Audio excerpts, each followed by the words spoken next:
All right, I want to just highlight a few notes with regard to the text, the Hebrew text of Genesis 12, 1 to 9. Now I want to actually pick up at verse 31, the end of chapter 11, and the verb.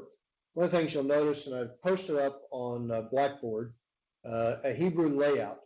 One of the things that I find very helpful in looking at the biblical text, once I've gone through just a basic translation, is to look how the Hebrew text is organized um, through the verbal structures and how the layout.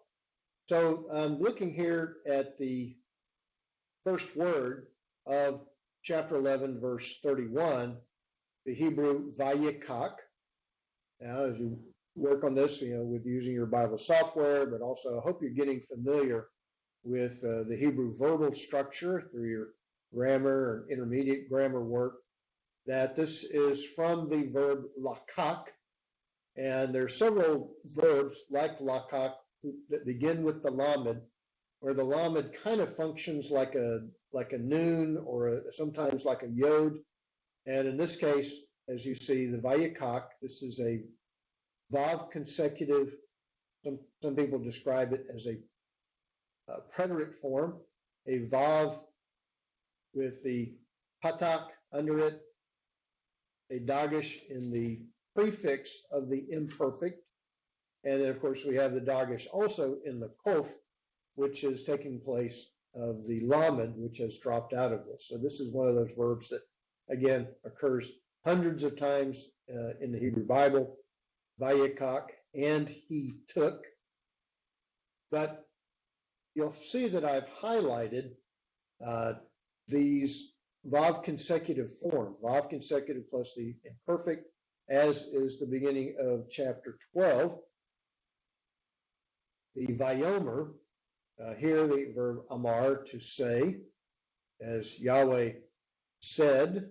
So this is a vav consecutive imperfect, or vayiktos form, they sometimes refer to it, a sequential past tense movement in the text. So the sequencing of movements in the text is often signaled by the use of the vav consecutive and the imperfect, which again is one of those things that in the ancient languages of Western Semitic world, such as in Ugaritic, happens in Canaanite, Aramaic, and so forth, this vav consecutive plus the imperfect sends things into the past, but it's a way of connecting past events, and that's why it uses the imperfect, is it's the connective tissue of historical movement through the life of the characters being portrayed, or in this case, the work of God,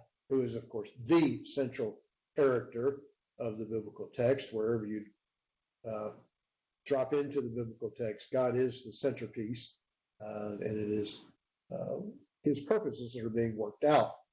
But again, Terah in verse 31 begins the process as he takes, literally brings with him Abram, his the son of Haran, then Beno Ve'et, Sarai, Kalato, it is his daughter-in-law, wife of Abraham, his son, and they go out from Ur of the Chaldees to go to the land of Canaan. That was to be the goal, but they stop in Haran, and that's where Terah dies. Now it's interesting, we have a Masoretic text question in the footnotes. If you look at the latter footnotes at the end of chapter 11 in your Hebrew Bible, your Biblia Hebraica Stucartensia, you'll note in verse 32 that there is an alternate reading of 145.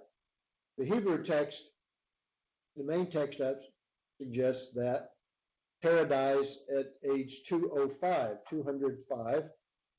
5 years, and Matayim, 200. Remember, that's Mea is the word for 100. To do doubles, you do a dual ending, and so it's meatayim, not metim, but meatayim. But Walkie, likewise, is I would also agree with Walkie on this, because of some of the chronological problems created if we accept the 205 years, that the Samaritan Pentateuch reading of 145 would be preserved. The footnote also makes reference to the speech in Acts chapter 7. The chronologies make more sense if the Samaritan Pentateuch is corrected 145 rather than 205. That would have, by the way, in the following chronology, one of the problems that's created, as Waltke notes, if you accept the 205, then Abraham leaves before Terah dies. But the narrative would suggest that it is following the death of Terah, his father, that Abram, Sarai, and company make this journey. So back to the Hebrew text, again, the Vayikach, and it, of course, also connects, if you scroll down to verse 5. So you have Terah takes the larger family from Ur in southern Mesopotamia to upper Mesopotamia. He dies in Haran. There, then, God issues the call to Abraham to go to the land of Canaan and to be the blessing. And then after that message, the call of Abraham, and then the movements described in verse 4, God calls him to go, so he went. And then the connective tissue, Vayikach, again, like in 11 verse 31, the very first word. Now we have the second stage of movement, as it says that Abraham took Sarai, his wife, Sarai Ishto, the Lot ben Achiv, Lot his brother, and along with all the Rekushim, all their possessions that would include various servants of the household, which he had accumulated. Rakush in the noun form is the collection of things that Rakash verb is the word to collect or to accumulate.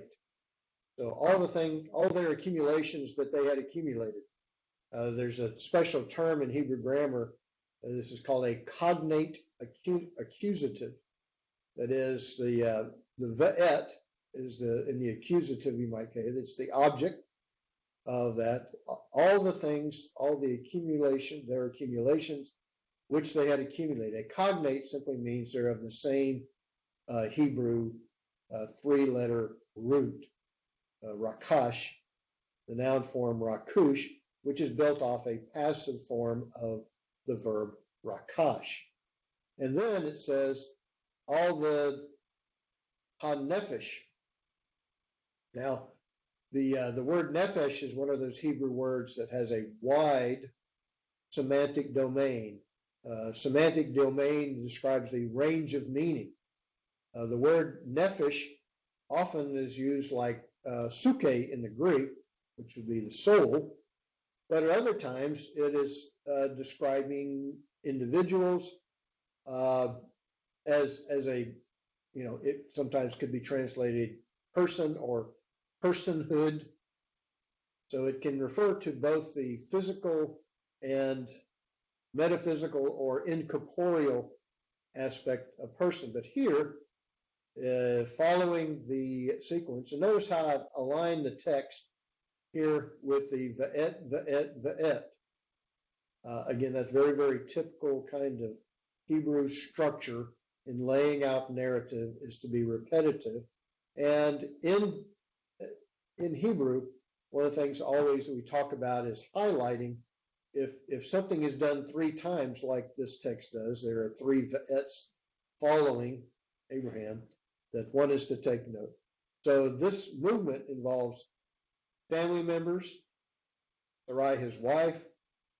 Actually, there are 4 times. There's the Et Sarai, the Et, and if it does 4 times, it's even more of an emphasis. And finally, the Et, Nefesh, Asher, Asa, Baharan. Everything that they had accomplished or made. So there were, again, they had spent time there with Terah's father and the larger family before they make this journey to the land of Canaan. But they accumulated property and possessions and persons, which they had somehow gained. This word asat is to make or to do or to accomplish while they were in Haran. And then the sequence shifts over. So Abraham took all these things and they go out via Sa'u, Laleket, Artsah, Canaan. And so very, we call this telescopic narrative because he goes out, and he goes in. Bo, the Hebrew word for to go, is often used in the context of entering the land. So Yatsah, you remember, is to go out. So this is that Vayikto form, or the preterite, built upon the verb Yatsah, and the to go out. So he went out, they went out, to go to, the lamen here preceding the verb in the infinitive construct from halak, laleket, what we call sometimes a segalit infinitive construct form. So he went out to go artsah. Now here's eretz with the kametz hay on the end, which is our directional form. So we would describe it to go toward the land Canaan. Then vayabou, another Cal preterite form, the vayikto imperfect plus the vav consecutive, artsah, and so it repeats itself. And again, repetition is one of the stylistic rhetorical forms of Hebrew narrative.